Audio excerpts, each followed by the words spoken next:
So I'm Jay Harman, and where are we? Coming up. CEO of a company called PAX Scientific, which is a biomimicry company. And it's extraordinary. We've spent the day here looking at this wonderful story of Edison and how we ushered in really this incredible age of technology that we've experienced for the last 100 years. But now we've got some serious challenges, partly as a result of all of these wonderful inventions, and we have to get in front of two major things if we're going to continue having a world worth living in. One's climate change, and the other one is sustainable energy. So when I was a kid, I learned, of course, that the shortest distance between 2 points is a straight line. So if you want to use the least amount of energy getting from one end of a football field to the other end of a football field, you need to go in the shortest path you can, which is a straight line. Well, it turns out that nature never, ever, ever uses a straight line to do anything. And yet, in every case, nature is more efficient at consuming energy when it moves things around than anything humans have done. And instead of a straight line, nature invariably uses a swirling pathway, the same as the whirlpool in your bath when you pull the plug. It's the shape, it's the fundamental geometry underlying all living things that go through a liquid phase in their development.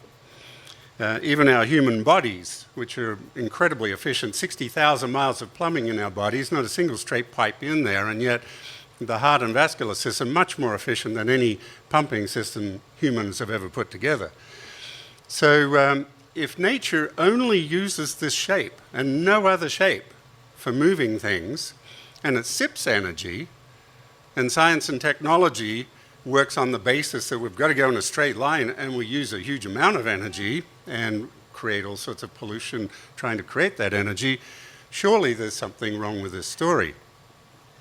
So what do we do with that? At PAX, we, about 20 years ago, or about 40 years ago, tried to reverse engineer a whirlpool, if that's the archetypal shape of movement. It took us about 20 years to work out how to do it. And here it is. This is the world's first frozen whirlpool. These represent the streamlines of a whirlpool, and everybody's welcome to have a look at it. Turns out it looks like the X-ray of a lily from the garden because every living thing is fundamentally built to this shape. Okay, now we've got this shape. We've found that when we put this in drinking water supply in the big reservoirs, we can put this in a tank the size of a football field, 30 feet deep. And it completely circulates that water body, just using 300 watts of power, the power of a couple of light bulbs. And it reduces the amount of chemistry in these tanks by 85%. Now that sounds like a tall story. This is the size in that football field. But it's now installed in more than 1,500 municipalities across North America, Australia, and the Middle East. And it does the job. And then we look at something like as simple as a fan.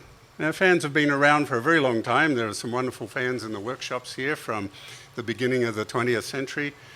This is the most efficient fan in the world today used in computer server farms.